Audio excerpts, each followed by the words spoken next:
महाराजा छत्रसाल में सर्व समाज के लिए, सर्व धर्मों के लिए रक्षा की है। एक मुद्दा ये नेता ये भी उठाएं कि भाई महाराजा छत्रसाल की मूर्ति होनी चाहिए यहाँ पे, क्यों नहीं है? महाराजा छत्रसाल ने सर्व धर्म के लिए किया। अगर आप वोटों की राजनीति भी करते हो तो वोटों की राजनीति आप करते हो तो लगवाइए महाराजा छत्रसाल की मूर्ति। टीकमगढ़ के लिए सबसे शर्मनाक बात तो यही होगी। शर्मनाक बात है, और नेताओं के लिए सबसे ज्यादा शर्मनाक बात है जो पूर्व में विधायक रहे, मंत्री रहे, हमारे इतने बड़े बड़े मंत्रालय और सब कुछ रहे हमारे टीकमगढ़ में, केंद्र लेवल के मंत्री हैं, मध्य प्रदेश लेवल के मंत्री हैं, विधायक हैं, लेकिन किसी ने भी एक ये महाराजा छत्रसाल का मुद्दा उठाना उचित नहीं समझा। महाराजा छत्रसाल का बोर्ड का अनावरण हमारे लिदौरा के क्षत्रिय समाज द्वारा किया गया है, आज भी आप जाके दे सकते हैं वहाँ। तो ये नेताओं के मुंह पे बहुत बड़ा तमाचा है। चर्चा करेंगे मध्य प्रदेश में, उत्तर प्रदेश में एक करणी सेना का विरोध प्रदर्शन देखने को मिला तमाम जिलों में।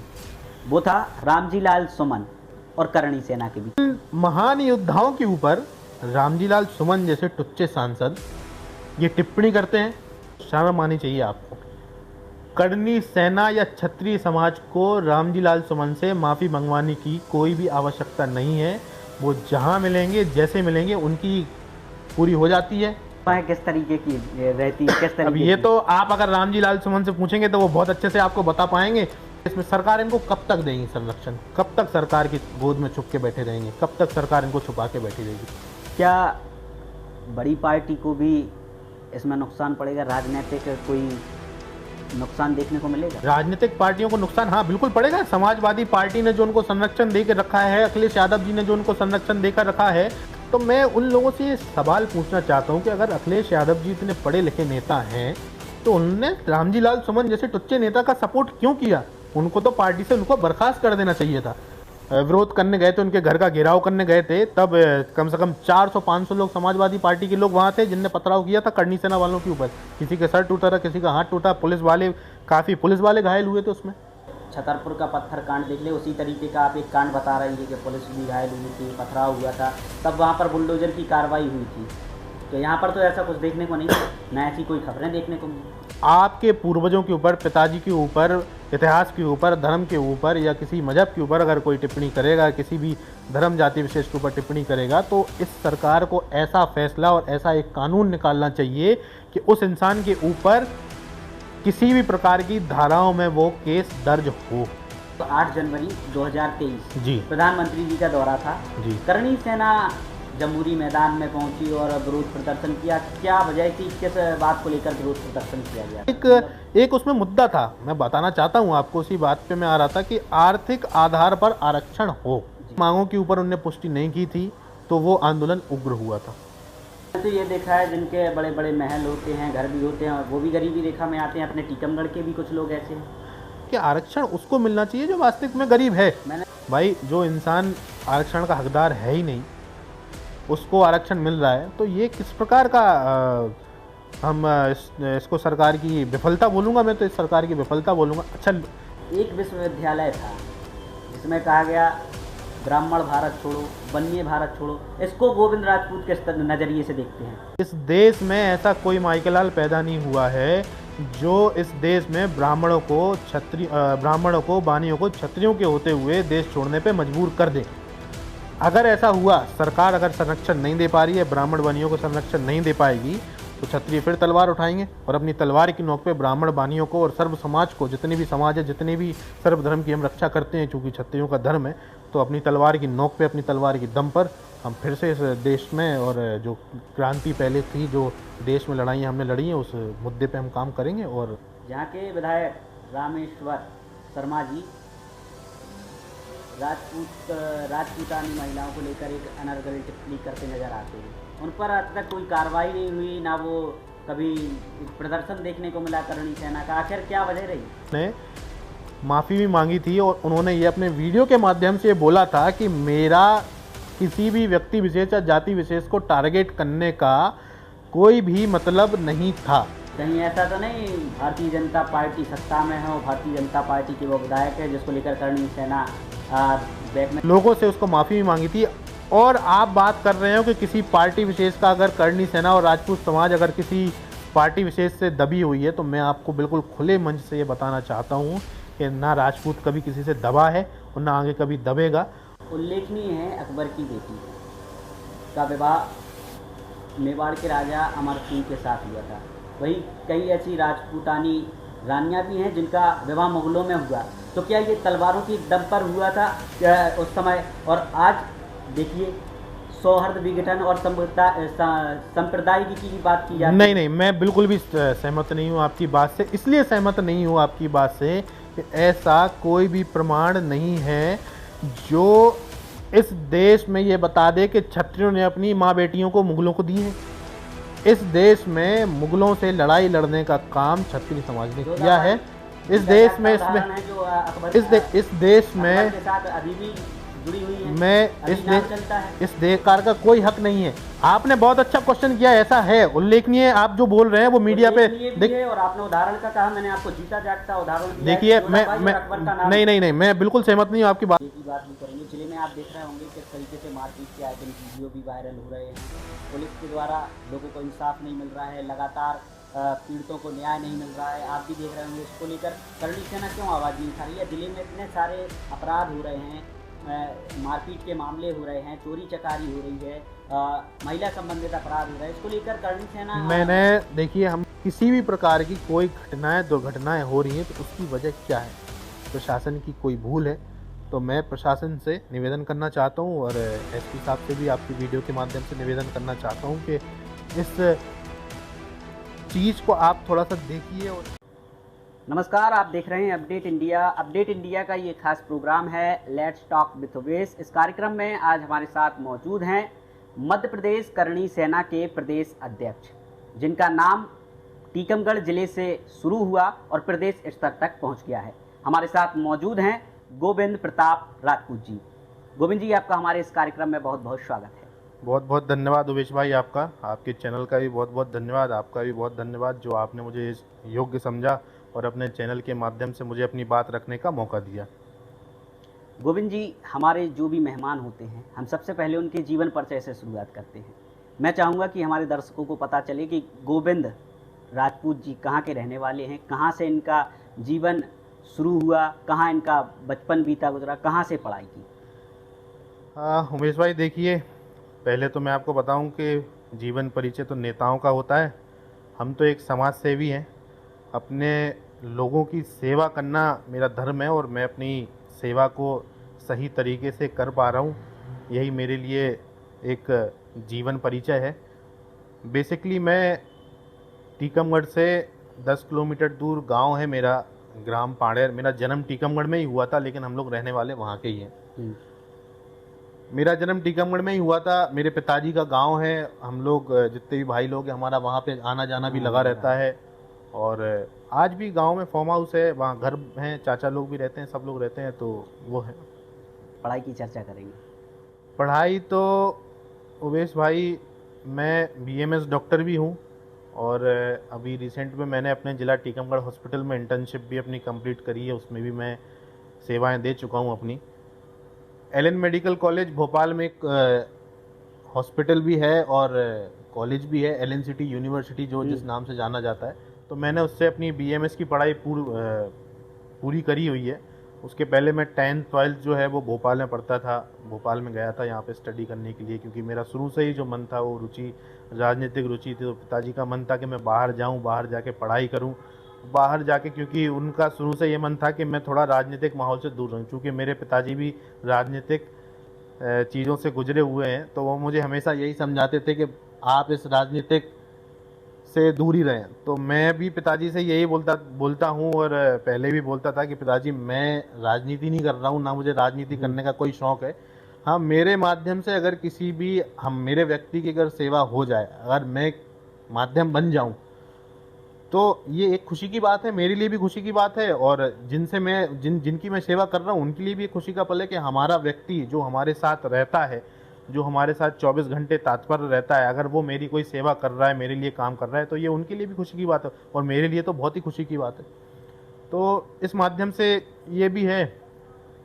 राजनीतिक रुचि मेरी कभी ऐसी रही नहीं कि मैं राजनीति में जाना मेरा कोई, हाँ, लोगों की समाज सेवा, मतलब लोगों की मदद करना, समाज सेवी एक टाइप से काम करना, ये मेरा काम रहा है, वो मैं करता हूँ, शुरू से ही किया हूँ। अच्छा, करणी सेना क्या है, कैसे जुड़े, क्या क्या चीज़ अच्छी लगी कि आपने करणी सेना में ज्वाइन किया? ये मेरा एक माध्यम है। करणी सेना जो एक संगठन है वो मेरा सामाजिक संगठन है और ये मेरा परिवार है। करणी सेना संगठन मेरा परिवार है। करणी सेना का जब स्थापना हुई थी वो 2006 में हुई थी 2006। और 2006 में स्वर्गीय लोकेन सिंह कालवी जी जो आज इस दुनिया में नहीं रहे, जिन्होंने राजपूतों को पूरे देश के राजपूतों को जो इकट्ठा करके एक जाजम पे पहुंचाया है, उन्होंने ही इस हमारे संगठन की जो करणी माता के नाम पर जो राजस्थान में मंदिर भी है, हमारे दर्शकों को भी बताना चाहता हूँ, जो लोग पूछते हैं करणी सेना संगठन किनके नाम पे है, क्या है। तो करणी सेना जो संगठन है वो राजस्थान में भी माता जी का मंदिर है, करणी माता का मंदिर है और करणी माता के नाम पर हमारा संगठन है और लोकेन सिंह कालवी जी ने की स्थापना की थी। मेरा जुड़ना इसमें ऐसा रहा कि मैंने जैसा आपको अभी थोड़ी देर पहले बताया कि रुचि तो मेरी रही है लोगों की समाज सेवा करना और संगठन एक माध्यम है। तो 2017 की मैं उवेश भाई आपको बात बता रहा हूँ, 2017 में मैं अपने इसमें टीकमगढ़ में समाज सेवा करना मैंने शुरू किया था जी।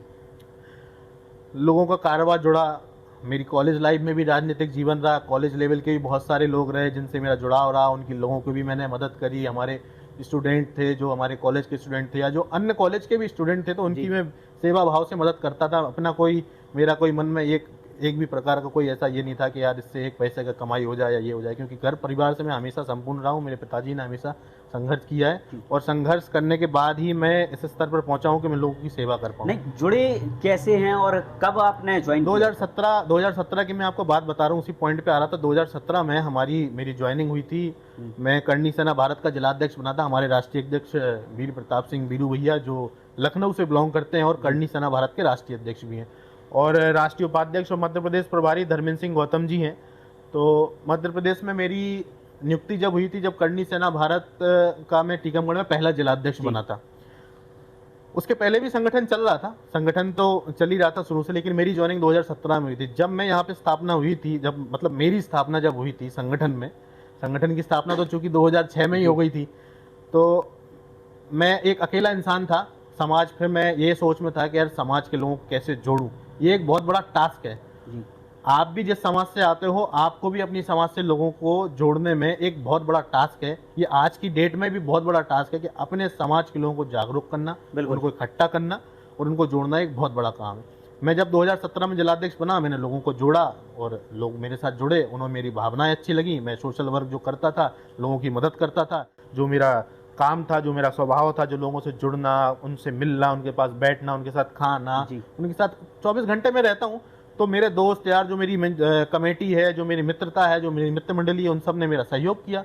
और आज उस झांझर पे जब मैं पहुंचा, जब मुझे लोगों ने सपोर्ट किया, मुझे टीकमगढ़ के लोगों ने सपोर्ट किया, मेरे पिताजी के जो लोग थे, जो मेरे पिताजी के संघर्ष के साथी थे, उन लोगों ने भी मुझे सपोर्ट किया कि हाँ ये व्यक्ति है जो अपने समाज के लिए, अपने परिवार के लिए, अपने देश के लिए और अपने मध्य प्रदेश के लिए, अपने टीकमगढ़ के लिए कुछ कर सकता है। तो ये चला करीब 1 साल 2 साल, मैं 1 साल का मेरा कार्यकाल था जिलाध्यक्ष का। उसके बाद मेरी शायद 2 साल का मेरा कार्यकाल था, हाँ 2 साल का मेरा कार्यकाल था जिलाध्यक्ष का। और करीब 2017-18 में जिलाध्यक्ष बना था। और उसके बाद फिर मेरी वीरू भैया से बात हुई थी, धर्मेंद्र सिंह गौतम जी से बात हुई थी, हमारे राष्ट्रीय उपाध्यक्ष हैं, और वीरू भैया हमारे राष्ट्रीय अध्यक्ष हैं। तो उन्होंने बोला था गोविंद आप बहुत अच्छा काम कर रहे हो और आपने जो 2 साल में करणी सेना भारत को जो जोड़ने का काम किया है लोगों को, और इतनी अच्छी समाज सेवा करी है। मैंने बहुत सारे ब्लड डोनेशन का काम किया था, हम लोग ब्लड डोनेशन करवाते थे लोगों की। समाज देख के मैंने कभी सेवा नहीं करी लोगों की। समाज ये नहीं देखता था कि ये इस जाति वर्ग का है तो उसकी मदद नहीं करनी। मैं हर जाति वर्ग की मदद करते थे। तो वो चीज़ हमारे उच्च अधिकारियों को, जो हमारे उच्च लेवल के हमारे पदाधिकारी, उनको भी पसंद आई। उनने मुझे उस काबिल समझा। करीब 2-3 साल जब मैं जिलाध्यक्ष रहा था तो उन्होंने पुनः मेरी नियुक्ति करी थी कि आप पुनः इस जिलाध्यक्ष के कार्य को संभालो और आप पुनः इस टीम को संभालिए और पुनः इस कार्य को करिए। मैंने फिर से अपना कार्य शुरू किया था और मध्य प्रदेश में जितने भी खाली जिले थे उन रिक्त स्थानों को भरने का काम मैंने अपने मेरा सहयोग कह लीजिए या मेरे मित्रों का सहयोग कह लीजिए या मेरे परिवार का सहयोग कह लीजिए, तो मैंने जिले जितने खाली थे उन सब में जिलाध्यक्ष बनवाने का काम किया कर पूरा एकदम। अच्छा, करणी सेना कितनी मजबूत हो चुकी है जिस तरीके से आपने काम किया, क्या लगता है? करणी सेना, देखिए मजबूती का तो मैं आपसे बताऊं, मजबूत तो करणी सेना भी है, क्षत्रिय समाज भी है, क्योंकि क्षत्रिय समाज कभी किसी भी धर्म को, किसी जाति विशेष को या किसी व्यक्ति विशेष को टारगेट नहीं करती हैं। हमारी लड़ाई उस इंसान से है जो इस समाज में या इस देश में या इस मध्य प्रदेश में या इस टीकमगढ़ में जो क्रूरतियाँ फैलाने का काम कर रहे हैं, जो इस देश को गंदगी फैलाने का काम कर रहे हैं, हमारी लड़ाई उन लोगों से है। तो संगठन तो काफ़ी मजबूत है। जो संगठन 2006 से चल रहा हो और जो संगठन अभी चल रहा हो, मतलब अभी मेरे हिसाब से 2025 तो क्षत्रिय तो पहले से ही मजबूत रहे। क्षत्रियों ने अपने बलबूते पे इस देश को आज़ाद कराने में जो साथ रहा है वो क्षत्रियों का रहा है जी। चाहे आप उन लोगों से लड़ाई करने के लिए ले लो, चाहे आप चाहे आप महाराणा प्रताप की बात कर लो, चाहे आप महाराजा छत्रसाल की बात कर लीजिए, चाहे आप पृथ्वीराज चौहान जी की बात कर लीजिए। ऐसे कई योद्धा रहे हैं हमारे क्षत्रिय समाज में रहे हैं जिनने घास की रोटी खाई है और घास की रोटी खाते हुए इन्होंने देश की सेवा की है। और देश की सेवा करते हुए इन्होंने किसी की जाति, मजहब या किसी के धर्म ना देखते हुए इन्होंने पूरे देश की सेवा करी है। और इस देश को आज़ाद कराने में भी पृथ्वीराज चौहान, महाराणा प्रताप, महाराजा छत्रसाल और कई वीर योद्धा हैं। आपका प्रेरणादायक कौन है इनमें से? मेरे प्रेरणादायक सब, मेरे प्रेरणादायक महाराणा प्रताप जी भी हैं, मेरे प्रेरणादायक पृथ्वीराज चौहान भी हैं, छत्रसाल जी भी हैं। छत्रसाल जी की तो आपने देखा होगा, मैंने लड़ाई भी लड़ी है। चूंकि आपने दर्शकों को भी बता दें कि तो बहुत बड़ी बात है कि जिस जिले से मैं बिलोंग कर रहा हूँ उस जिले में महाराजा छत्रसाल का जन्म हुआ है और उनकी जन्म स्थली मोर पहाड़िया पे है। और मैंने मोर पहाड़िया पर कम से कम 2 साल संघर्ष किया था कि एक मूर्ति महाराजा छत्रसाल की जिला टीकमगढ़ में लगे। लेकिन आप ये देखिए कि जितने तमाम नेता रहे, तमाम तरीके के सरकारें रहीं, विधायक रहे, जिलाध्यक्ष रहे, सब रहे, लेकिन महाराजा छत्रसाल की आज भी मूर्ति नहीं है। और उस चीज़ की संघर्ष की लड़ाई, मैं उस चीज़ का साक्षी हूँ और मेरी पूरी टीम साक्षी है और जो मेरे मित्रगण थे, मेरा परिवार था, वो भी साक्षी है कि हम लोगों ने 2 साल 3 साल लगातार उस लड़ाई को लड़ा और आज भी हम उस लड़ाई को लड़ रहे हैं। अभी बीच में उवेश भाई मैं आपको बताऊं कि जब हम लोग ये लड़ाई लड़ रहे थे तो तब हम लोग ने एक लिधौरा में हमारे, जैसे लिधौरा से हमारे मेरा जिलाध्यक्ष करनी सेना भारत से जितेंद्र सिंह ठाकुर, वो भी बिलोंग करते हैं। हमारे बहुत अच्छे पारिवारिक मित्र हैं, सौरभ सिंह बुंदेला जी, वो भी बिलोंग करते हैं। राहुल सिंह ठाकुर हैं या अन्य बहुत सारे लोग हैं जो समाज सेवी की तरीके से लिधौरा में काम कर रहे हैं। चूंकि लिधौरा की बात मैं इसलिए कर रहा हूँ कि मोर पहाड़िया जो गांव है वो लिधौरा में ही आता है जी, इसलिए मैंने आपसे लिधौरा का जिक्र किया। तो इन लोगों का जो हाथ रहा है इन लोगों का जो हाथ रहा है मोर पहाड़िया को महाराजा छत्रसाल के जन्म की, जिसमें मैं बात कर रहा हूँ, ये बहुत अच्छा मुद्दा है। अपने दर्शकों को भी, आपके दर्शकों को भी मैं आपके कैमरे के माध्यम से बताना चाहता हूँ कि इतना अच्छा मुद्दा है, ये देश लेवल का मुद्दा है कि जिस व्यक्ति ने जन्म हुआ वहाँ उसकी प्रतिमा स्थल, मतलब प्रतिमा नहीं है ना ही प्रतिमा। और आप ये सोचिए कि 2 साल से हम लड़ाई भी लड़ रहे हैं। हमारे कई लोगों का मेरे पास फोन आया, बोले कि अपन लोग मिलके प्रतिमा लगा लेते। तो मैंने ये उनसे दावा किया था कि अगर हम चाहेंगे तो एक दिन में मूर्ति लग जाएगी। आखिर क्या कारण है, इतना लंबा समय बीत गया वो मूर्ति भी नहीं लग पाई? देखिए क्या होता है, नेता, मैंने अपने जीवन परिचय में बताया, आपने बोला था जीवन परिचय, तो मैंने अपने पहले ही बोला था कि जीवन परिचय नेता का होता है। मैं नेता नहीं हूं, मैं समाज सेवी। समाज सेवा करना, लोगों की सेवा करना मेरा काम है। मोर पहाड़िया में मूर्ति न लगने का कारण ये है कि यहाँ टीकमगढ़ जिले के जितने भी नेता हैं वो चाहते होंगे अपने मन में, लेकिन वो सिर्फ राजनीतिक रोटियां सेकना चाहते हैं। और आपको एक और चीज मैं क्लियर कर देता हूँ, महाराज लोगों के दिमाग में ये भरा हुआ है कि करनी सेना सिर्फ क्षत्रियों की लड़ाई लड़ती है। महाराजा छत्रसाल जो थे वो सिर्फ क्षत्रिय समाज के लिए लड़े। तो मैं ये बिल्कुल स्पष्ट कर देना चाहता हूँ, दर्शकों को भी स्पष्ट कर देना चाहता हूँ कि महाराजा छत्रसाल सिर्फ एक समाज के लिए नहीं लड़े हैं। महाराजा छत्रसाल का जीवन परिचय आप उठा के देखिए, आप गूगल करिए, आप यूट्यूब करिए, महाराजा छत्रसाल में सर्व समाज के लिए, सर्व धर्मों के लिए रक्षा की है। और उन्होंने जो त्याग बलिदान, जिस तरीके का त्याग बलिदान महाराजा छत्रसाल ने किया है सर्व धर्म के लिए, सर्व समाज के लिए जो किया है, उनके सैनिक थे, कई लोग थे। मुस्लिम समाज से उनके सैनिक थे, ब्राह्मण समाज से थे, ठाकुर समाज से भी थे, ब्राह्मण बनिया, अब जो जिस तमाम प्रकार की मैं बात कर रहा हूँ, मतलब मैं किसी जाति मजहब की बात नहीं, मैं तो बात कर रहा हूँ कि सर्व समाज के लोग उनके सैनिक थे। तो ऐसे लोग, मैं तो आपको ये बताना चाहता हूँ कि टीकमगढ़ जिले में लगभग सभी जाति के नेता होंगे जी, बिल्कुल होंगे। अब अगर वो एक मुद्दा ये नेता ये भी उठाएं कि भाई महाराजा छत्रसाल की मूर्ति होनी चाहिए यहाँ पे, क्यों नहीं है? महाराजा छत्रसाल ने तो सर्वधर्म के लिए किया। अगर आप वोटों की राजनीति भी करते हो तो वोटों की राजनीति आप करते हो तो लगवाइए महाराजा छत्रसाल की मूर्ति। टीकमगढ़ के लिए सबसे शर्मनाक बात तो यही होगी। बिल्कुल होगी। मैं तो बिल्कुल आपके कैमरे के माध्यम से कह रहा हूँ कि बिल्कुल शर्मनाक बात है, और नेताओं के लिए सबसे ज्यादा शर्मनाक बात है जो पूर्व में विधायक रहे, मंत्री रहे, हमारे इतने बड़े बड़े मंत्रालय और सब कुछ रहे हमारे टीकमगढ़ में, केंद्र लेवल के मंत्री हैं, मध्य प्रदेश लेवल के मंत्री हैं, विधायक हैं, लेकिन किसी ने भी एक ये महाराजा छत्रसाल का मुद्दा उठाना उचित नहीं समझा। मेरे पास भी कई लोगों के फोन आए, आप इस मुद्दे को बंद कर दीजिए, आप जो चाहेंगे वो करेंगे। क्या जरूरत है यार, मुझे हम क्या करेंगे जो महाराजा छत्रसाल ने अपना जीवन दे किया। क्या लगता है करणी सेना के देखिए, कार्यकर्ता लगवा पाएंगे, प्रतिमा स्थल बनवा पाएंगे? हमने उवेश भाई, आप लदौरा में आज भी जाएंगे, करीब 1 साल हो गया, एक मांग करी थी कि यहाँ पे महाराजा छत्रसाल का बोर्ड हो, उनकी मूर्ति हो। तो जो हम लोगों ने ज्ञापन दिया था, ज्ञापन बहुत सारे दे चुके हैं, तो प्रशासन ने हमें ये आश्वासन दिया था कि हम उस मांग को मानेंगे। जब उस मांग को नहीं माना गया तो हमने एक, आप प्रदर्शन बोल लो या रैली बोल लो या उसको आप चल समारोह बोल सकते हैं, तो हमने वो किया था और उसमें हमने ये मांग रखी थी कि अगर नेता लोग जो हैं वो मूर्ति नहीं लगवा पा रहे हैं तो हम अपने पैसों से चौराहे का उद्घाटन कर देते हैं। और हम लोगों ने एक बैठक करी थी अपने लदौरा में, हमारा प्रोग्राम था, सर्व क्षत्रिय समाज ने वो प्रोग्राम किया था, लदौरा में चल समारोह का प्रोग्राम था। उसके बाद हम लोग ने बैठक करी, बैठक में जोर हुआ, पैसों का जोर हुआ था। अपनी जेब से जिस इंसान ने जितने पैसे दिए थे उनने सबने पैसे दिए, और उसके बाद वो जोर होने के बाद महाराजा छत्रसाल का बोर्ड का अनावरण हमारे लदौरा के क्षत्रिय समाज द्वारा किया गया है। आज भी आप जाके दे सकते हैं वहाँ। तो ये नेताओं के मुंह पे बहुत बड़ा तमाचा है। और अगर नेता लोग जो सांसद, विधायक, मंत्री जो बने हुए हैं या बने थे, अगर वो नहीं लगवाएंगे तो क्षत्रिय समाज इतना काबिल है कि मूर्ति जिस दिन चाहेंगे उस दिन मूर्ति लग जाएगी। चर्चा करेंगे मध्य प्रदेश में, उत्तर प्रदेश में एक करणी सेना का विरोध प्रदर्शन देखने को मिला तमाम जिलों में।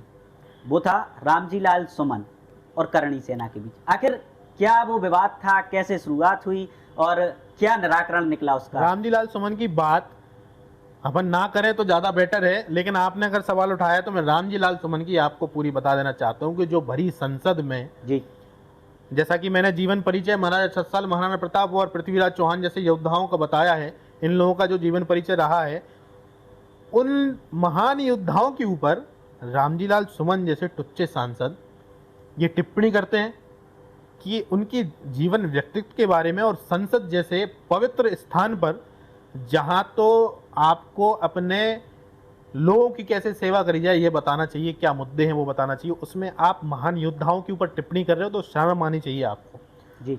रही बात माफी की, न्यूज़ वाले, मीडिया वाले ये पूछते हैं कि माफी का क्या हुआ, तो आपको बिल्कुल स्पष्ट कर देना चाहता हूं और आपके माध्यम से पूरे मीडिया वालों को भी स्पष्ट कर देना चाहता हूं, करणी सेना या क्षत्रिय समाज को रामजी लाल सुमन से माफी मंगवाने की कोई भी आवश्यकता नहीं है।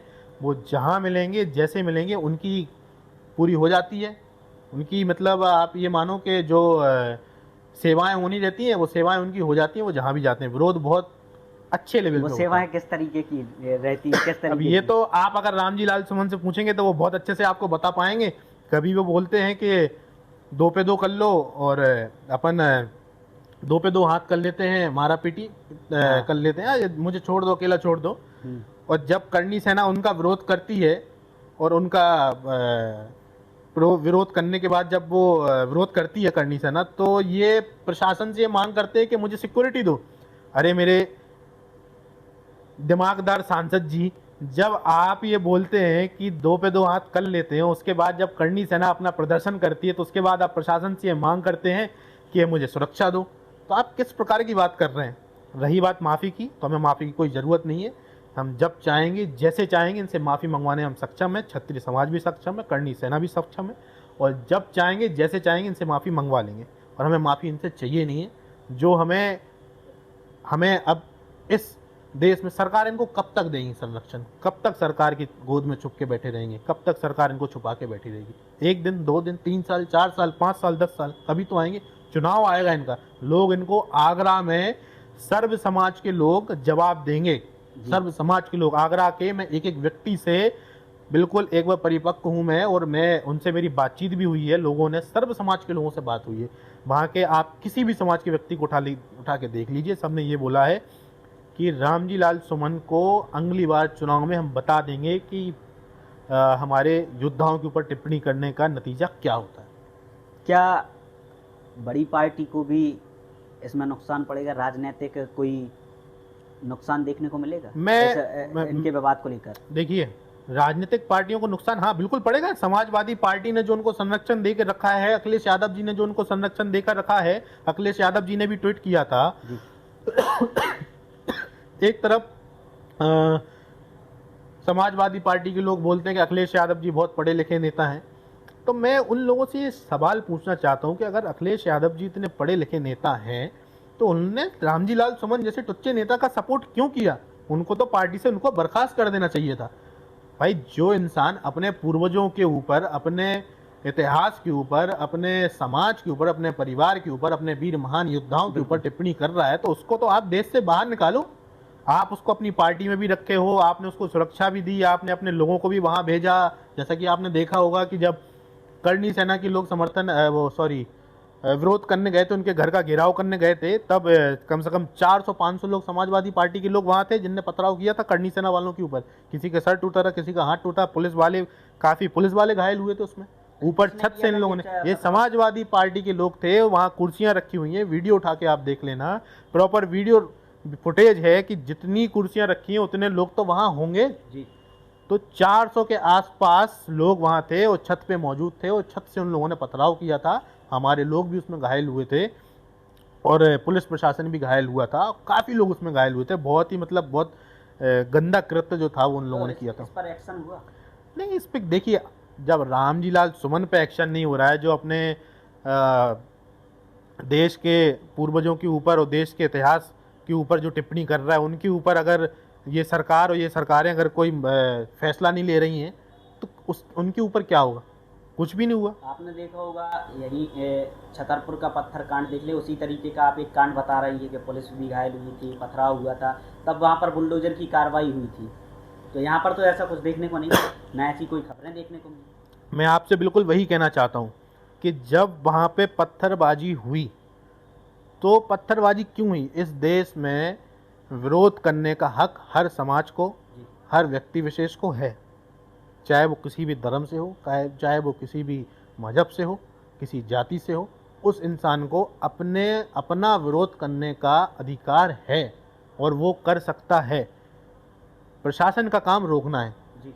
लेकिन उस आंदोलन को कुछ चुनिंदा लोग ही ऐसे होते हैं जो बिगाड़ने का काम करते हैं। जैसे आगरा की अपन बात कर रहे थे, रामजी लाल सुमन के घर का घेराव किया, लेकिन उग्र आंदोलन क्यों हुआ? क्योंकि ऊपर से पथराव हुआ, ऊपर से उन लोगों ने पथराव किया और उन लोगों ने जो पथराव किया और हमारे लोग जो उसमें घायल हुए, उस कारण वो आंदोलन उग्र हुआ। तो आप लोगों ने मांग नहीं की कि इतने लोग घायल? नहीं, हमने मांग की थी प्रशासन के ऊपर भी। प्रशासन को हमने आवेदन लिख के दिए थे। राष्ट्रीय अध्यक्ष हैं हमारे, मेरे बड़े भाई बीरू सिंह, वो भी घायल हुए थे। मेरे बड़े भाई सनी सिंह जी, वो भी घायल हुए थे। इसमें करनी सेना भारत के राष्ट्रीय अध्यक्ष और राष्ट्रीय उपाध्यक्ष दोनों ने इस मोर्चे को संभाला था और विशेष रूप से उस मुद्दे को देखा था और आवाज़ भी सबसे पहले उन्होंने उठाई थी, बीरू भैया ने और सनी भैया ने, जो इस मुद्दे को उठाया था। उसके बाद कोई एक्शन हुआ नहीं इसके ऊपर। वो उल्टा ये कहते हैं कि करनी सेना ने ये घर का प्रदर्शन किया था। मैं आपसे ये पूछना चाहता हूँ कि आपके पूर्वजों के ऊपर, पिताजी के ऊपर, इतिहास के ऊपर, धर्म के ऊपर या किसी मजहब के ऊपर अगर कोई टिप्पणी करेगा, किसी भी धर्म जाति विशेष के ऊपर टिप्पणी करेगा, तो इस सरकार को ऐसा फैसला और ऐसा एक कानून निकालना चाहिए कि उस इंसान के ऊपर किसी भी प्रकार की धाराओं में वो केस दर्ज हो। ये मैं अपने पूर्व में भी अपनी कई वीडियोस में ये बोल चुका हूँ कि किसी भी जाति धर्म विशेष के ऊपर टिप्पणी करने वालों के ऊपर एक एक्ट ऐसा सरकार को बनाना चाहिए जो इस जाति विशेष धर्म के ऊपर टिप्पणी करे, उनके ऊपर एक्ट लगे वो। अच्छा, भोपाल का एक आंदोलन देखा था मैंने, प्रदर्शन था, विरोध प्रदर्शन था, तारीख करीब 8 जनवरी 2023 जी। प्रधानमंत्री जी का दौरा था जी। करनी सेना जमहूरी मैदान में पहुंची और विरोध प्रदर्शन किया। क्या वजह थी, किस बात को लेकर विरोध प्रदर्शन किया गया था? देखिए, हमारी कुछ मांगे थी, उसमें सर्व क्षत्रिय समाज, सारे संगठन, देश के कई वीर और कई महान योद्धा और कई हमारे सर्व समाज के लोग, उसमें आपको बता दूं कि उसमें सर्व समाज के लोग उस आंदोलन में थे। हमारी कुछ मांगे थी जिसमें से सरकार ने एक भी मांगों के ऊपर पुष्टि नहीं की थी। और जब मांगों के ऊपर उनने पुष्टि नहीं की थी तो वो आंदोलन उग्र हुआ था। हमारी एक भी मांगे उसमें ऐसी नहीं थी जो सरकार को मानने में परेशानी हो। अब 21 सूत्रीय मांगे थी, 21 सूत्रीय मांगे की अगर हम बात करेंगे तो हमारा काफ़ी हमें टाइम आप व्यवस्थित अपन इनके ऊपर भी अपन एक बात करेंगे, 21 सूत्रीय मांगों के ऊपर भी हम कभी बात करेंगे अब तो मैं निकाल के। लेकिन एक उसमें मुद्दा था, मैं बताना चाहता हूँ आपको, उसी बात पे मैं आ रहा था कि आर्थिक आधार पर आरक्षण हो। हमारी मांग थी इस देश में जो एसपी है, कलेक्टर है, विधायक है, मंत्री है या उस लेवल का बिजनेसमैन है, उनके बच्चों को आरक्षण दिया जा रहा है, उनको आरक्षण दिया जा रहा है। तो क्या ये बात कहाँ तक सही है? ये सरकारों को देखना चाहिए, समझना चाहिए इस बात को। ये हमारी जो मांग है और ये हमारी बहुत पहले से मांग हुई है, आर्थिक आधार पर आरक्षण हो। आर्थिक आधार पर अगर आरक्षण हुआ तो इस देश में जो वास्तविक में गरीब हैं, जो वास्तविक में इस देश में आरक्षण के हकदार हैं, उनको उस आरक्षण का लाभ मिलेगा। लेकिन आप ये देख रहे हो उमेश भाई कि जो आरक्षण के लाभ लेने लायक नहीं है वो भी आरक्षण का लाभ ले रहे हैं। तो आर्थिक सरकार को भी सर्वे करना चाहिए ना। बिल्कुल करना चाहिए, सर्वे भी करना चाहिए और इस मांग को बिल्कुल देखना भी चाहिए और समझना भी चाहिए। मैं तो कहता हूं कि इस आर्थिक आधार पर आरक्षण होना चाहिए, इस देश में लागू होना चाहिए, क्योंकि जो वास्तविक में गरीब है, जो इस आप कहीं भी चले जाइए, आप किसी भी अपने टीकमगढ़ ज़िले में आप देख लीजिए, टीकमगढ़ ज़िले में कई गांव आज भी ऐसे हैं जहां पानी की समस्याएं रहती हैं, खाने की समस्याएं गरीब लोगों को रहती हैं। अगर उनको वो आरक्षण मिले, मैं ये नहीं कहता कि सिर्फ एक समाज में गरीब इंसान है, हर समाज में गरीब इंसान है, ठाकुरों में भी हैं, ब्राह्मणों में भी हैं, बानियों में भी हैं, मुस्लिम समाज में भी हैं, यादव समाज में भी हैं, या जितने भी तमाम प्रकार के समाज हैं, सब सारे समाजों में गरीब हैं। तो आर्थिक आधार पर आरक्षण उसको मिलना चाहिए। आर्थिक आधार आरक्षण का मतलब ये है कि आरक्षण उसको मिलना चाहिए जो वास्तविक में गरीब है। मैंने तो ये देखा है जिनके बड़े बड़े महल होते हैं, घर भी होते हैं, वो भी गरीबी रेखा में आते हैं। अपने टीकमगढ़ के भी कुछ लोग ऐसे हैं। मैं बिल्कुल आपसे उसी मुद्दे की बात करना चाहता हूँ कि जो इस प्रकार की ये जो चीज़ें जो हो रही हैं वो क्यों हो रही हैं। भाई, जो इंसान आरक्षण का हकदार है ही नहीं, उसको आरक्षण मिल रहा है, तो ये किस प्रकार का इसको सरकार की विफलता बोलूँगा। मैं तो इस सरकार की विफलता बोलूँगा। अच्छा, एक विरोध को लेकर फिर से एक क्वेश्चन याद आया मुझे कि एक विश्वविद्यालय था जिसमें कहा गया ब्राह्मण भारत छोड़ो, बनिए भारत छोड़ो। इसको गोविंद राजपूत किस नज़रिए से देखते हैं? मैं तो ये आपके चैनल के माध्यम से कहना चाहता हूँ कि इस देश में ऐसा कोई माइकेलाल पैदा नहीं हुआ है जो इस देश में ब्राह्मणों को, बानियों को क्षत्रियों के होते हुए देश छोड़ने पे मजबूर कर दे। अगर ऐसा हुआ, सरकार अगर संरक्षण नहीं दे पा रही है, ब्राह्मण बानियों को संरक्षण नहीं दे पाएगी, तो क्षत्रिय फिर तलवार उठाएंगे और अपनी तलवार की नोक पे ब्राह्मण बानियों को और सर्व समाज को, जितने भी समाज है, जितने भी सर्वधर्म की हम रक्षा करते हैं, चूँकि क्षत्रियों का धर्म है, तो अपनी तलवार की नोक पे, अपनी तलवार की दम पर हम फिर से इस देश में, और जो क्रांति पहले थी, जो देश में लड़ाइयाँ हमने लड़ी हैं, उस मुद्दे पे हम काम करेंगे और हम रखेंगे यहाँ। हमारे लिए सर्व समाज सम्मानी है।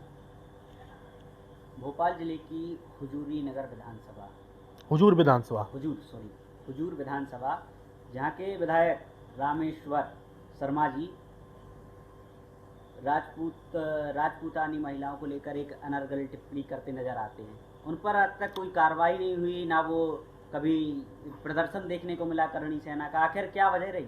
नहीं, देखिए मैं बताता हूँ आपको। जो रामेश्वर भैया का जो बयान था, रामेश्वर शर्मा जी का जो बयान था, हुजूर विधानसभा से विधायक हैं वो, भारतीय जनता पार्टी के, उन्होंने जो बयान दिया था उसके दूसरे दिन उन्होंने माफ़ी भी मांगी थी और उन्होंने ये अपने वीडियो के माध्यम से बोला था कि मेरा किसी भी व्यक्ति विशेष या जाति विशेष को टारगेट करने का कोई भी मतलब नहीं था और मैं इस चीज़ से माफ़ी मांगता हूँ। उन्होंने पूरी समाज से माफ़ी मांगी थी, उन्होंने खुद से भी माफ़ी मांगी थी, उन्होंने पूरे देश के जितने भी हिंदू समाज के लोग हैं सबसे सब माफ़ी मांगी थी। कहीं ऐसा तो नहीं भारतीय जनता पार्टी सत्ता में है, भारतीय जनता पार्टी के वो विधायक है जिसको लेकर करणी सेना बैक नजर आई? मैं आपको पहले भी बोल चुका हूँ वीडियो के माध्यम से, पुरानी वीडियो में भी बोल चुका हूँ कि एक एक्ट या एक सरकार को संशोधन ऐसा करना चाहिए कि जो भी इस देश में इतिहास के ऊपर और महापुरुषों के ऊपर टिप्पणी करे, उनके ऊपर एक एक्ट ऐसा होना चाहिए कि उनके ऊपर कार्रवाई हो। और आप बात कर रहे हो कि किसी पार्टी विशेष का अगर करणी सेना और राजपूत समाज अगर किसी पार्टी विशेष से दबी हुई है, तो मैं आपको बिल्कुल खुले मंच से ये बताना चाहता हूँ कि ना राजपूत कभी किसी से दबा है और ना आगे कभी दबेगा।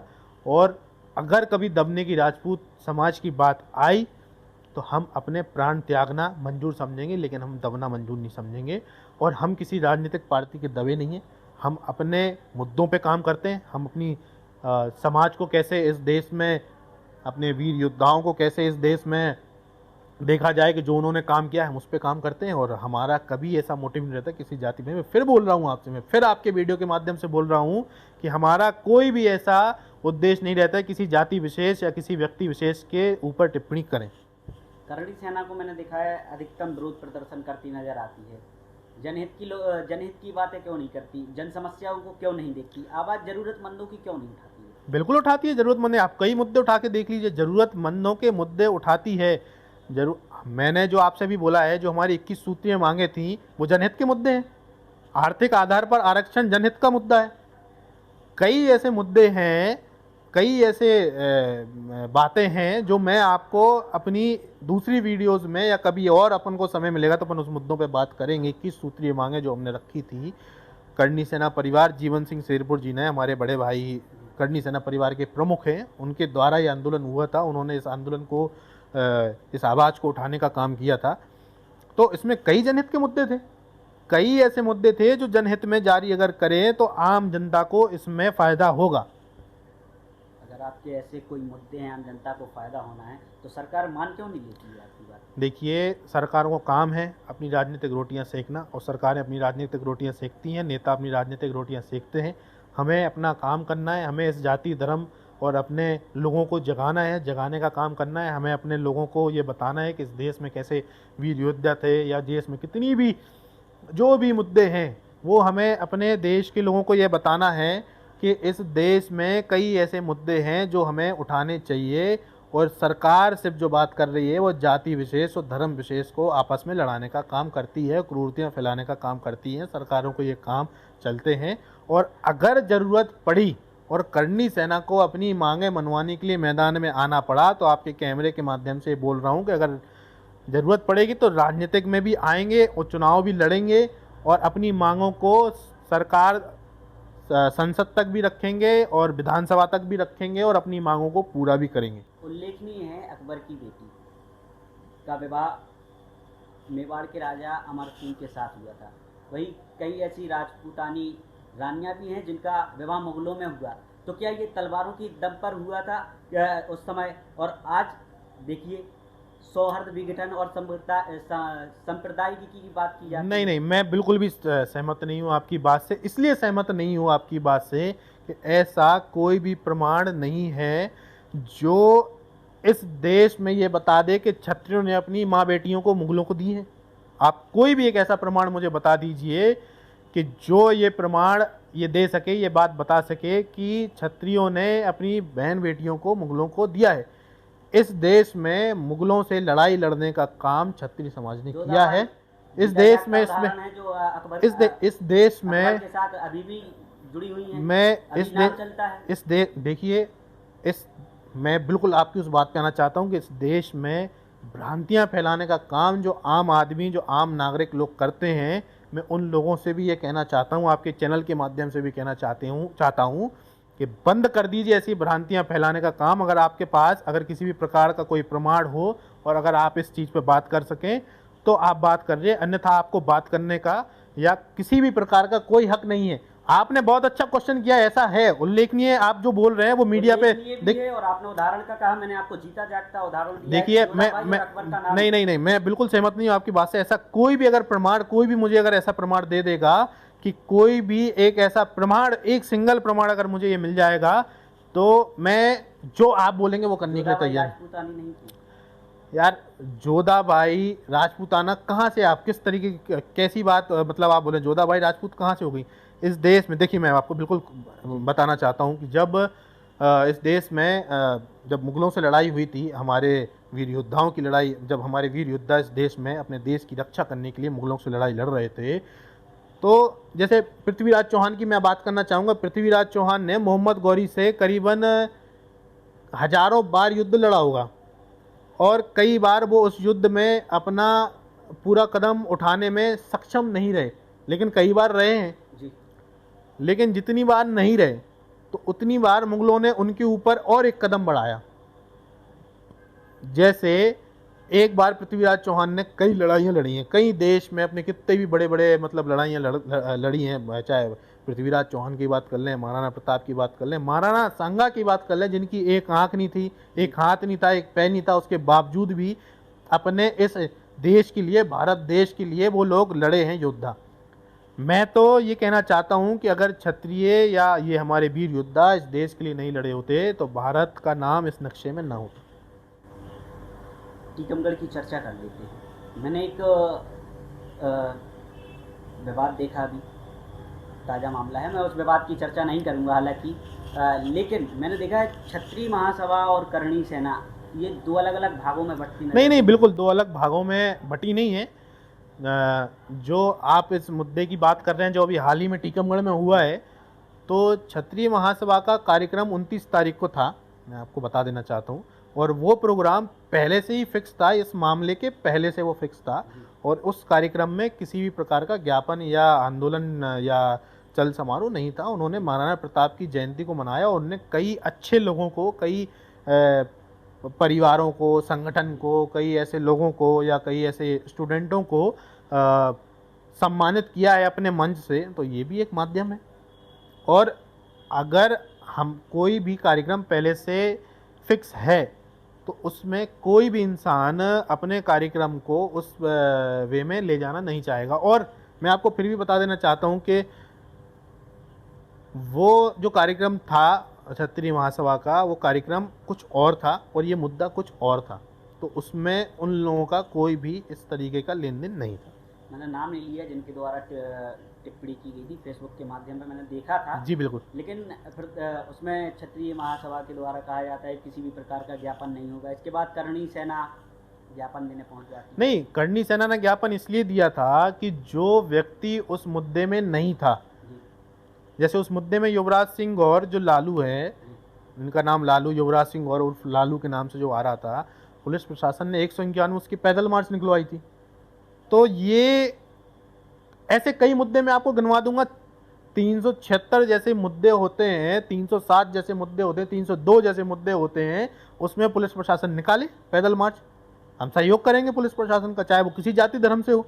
आप 151 में किस तरीके से इंसान को नंगे पैर पैदल इस उसमें निकाल रहे हैं, ये इस जिले के प्रशासन की बहुत बड़ी विफलता थी और जिसका खामियाजा उनको भुगतना पड़ा।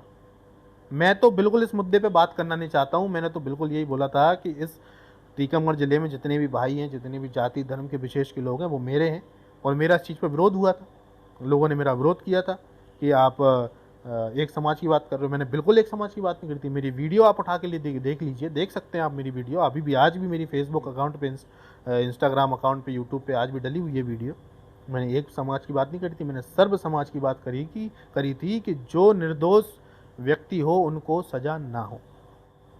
करणी सेना धर्म विशेष, जाति विशेष, देश विशेष की बात करती है। इसमें करणी सेना की प्राथमिकता क्या है? देखिए, प्राथमिकता तो हमारी ये है कि इस देश में जो जाति विशेष या धर्म को लेके जो आपस में लोगों को बांटने का काम करते हैं, हमारा काम तो किसी भी तरीके से बांटने का नहीं है। हम इस देश में जो गलत है उसके ऊपर लड़ रहे हैं और आगे भी लड़ेंगे, और हमें कितनी भी बड़ी चुनौतियों का सामना करना पड़े, अगर हमें अपने देश के लिए, अपनी इस मध्य प्रदेश के लिए और अपने लोगों के लिए अगर हमें कुछ करना पड़ा तो हम अपनी जान देने के लिए भी तैयार हैं। अगर हमें प्राण भी अपने न्यौछावर करने पड़े तो हम प्राण भी न्यौछावर करेंगे, लेकिन जो गलत है उसका विरोध होगा। जो गलत है उस इंसान का विरोध होगा, चाहे वो किसी भी जाति वर्ग से हो, किसी भी धर्म से हो, किसी भी जाति भी धर्म या किसी मतलब किसी भी चीज़ से उसका विरोध होना चाहिए। तो करणी सेना कभी किसी जाति विशेष का विरोध नहीं करती। करणी सेना गलत व्यक्ति का विरोध करती है। लास्ट और अंतिम सवाल हम आपसे करेंगे। करणी सेना अच्छा काम कर रही है, आपके बताए अनुसार अच्छा काम कर रही है, विरोध प्रदर्शन कर रही है, जनसेवा का काम कर रही है।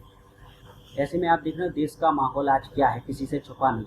ऐसे में करणी सेना जो है वो धर्म के साथ खड़ी है या देश के साथ? करणी सेना देश और धर्म दोनों के साथ खड़ी है। करणी सेना एक जो संगठन है, मैंने आपको पहले बताया था, वो करणी माता के नाम पर संगठन का विस्तार हुआ है और 2006 में लोकेंद्र सिंह कालवी जी ने किया था। और आज करणी सेना इस देश में जितना इतना मजबूत संगठन है कि उसको किसी भी राजनीतिक पार्टियों की और किसी भी सरकार की ज़रूरत नहीं है। वो अपनी दम पे, और हम अपनी दम पे किसी भी अपनी मांगों को मनवाने की भी दम रखते हैं, और अपने लोगों को जो इस देश में गलत है, जो गलत का साथ दे रहे हैं, उनको भी विरोध करने की हम दम रखते हैं और आगे भी रखेंगे। और हम देश और धर्म और सर्व समाज के साथ हमेशा थे, हमेशा हैं और आगे भी रहेंगे। और मैं फिर बोलना चाहता हूँ आपसे कि इस देश में कोई भी एक ऐसा इंसान या कोई भी एक ऐसा न्यूज़ रिपोर्टर मेरे से आके ये बोल दे कि करणी सेना ने किसी भी जाति विशेष या किसी भी धर्म के ऊपर या किसी ऐसे व्यक्ति विशेष के ऊपर टिप्पणी करी हो जिसका लेना देना किसी भी समाज या किसी व्यक्ति या किसी धर्म से ना रहा हो।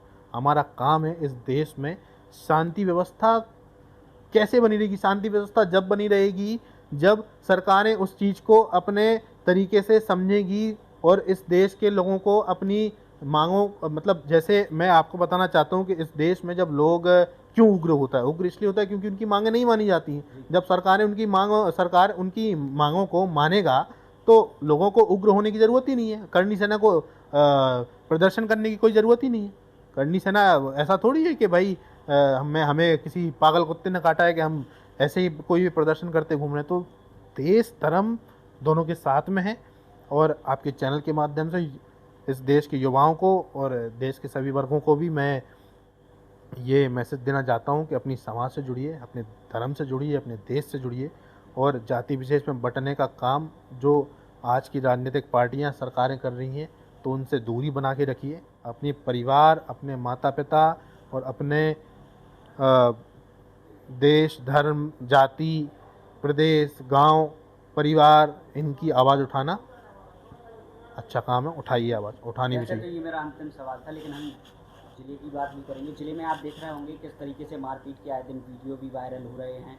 पुलिस के द्वारा लोगों को इंसाफ नहीं मिल रहा है, लगातार पीड़ितों को न्याय नहीं मिल रहा है। आप भी देख रहे होंगे, इसको लेकर करणी सेना क्यों आवाज़ नहीं उठा रही है? जिले में इतने सारे अपराध हो रहे हैं, मारपीट के मामले हो रहे हैं, चोरी चकारी हो रही है, महिला संबंधित अपराध हो रहे हैं, इसको लेकर करणी सेना मैंने देखिए, हम एसपी साहब से फिर से बात करूंगा मैं। और मैंने अभी भी जब एसपी साहब को हमने आवेदन दिए थे, हमने करणी सेना ने जब इस मुद्दे को लेकर आवेदन दिए थे, तो हमने अपने उसमें उल्लेख नहीं किया था कि जो इस टीकमगढ़ ज़िले में पहले जो शांति व्यवस्था बनी रहती थी और जो सभी धर्म, सभी जाति, सभी परिवार, सभी एक परिवार के लोग, और हम एक परिवार के लोग हैं, बिल्कुल, और हम एक ज़िले में जितने भी लोग हैं वो सब हमारा एक परिवार है। परिवार तो अगर इस परिवार में किसी भी प्रकार की कोई घटनाएं, दुर्घटनाएं हो रही हैं तो उसकी वजह क्या है?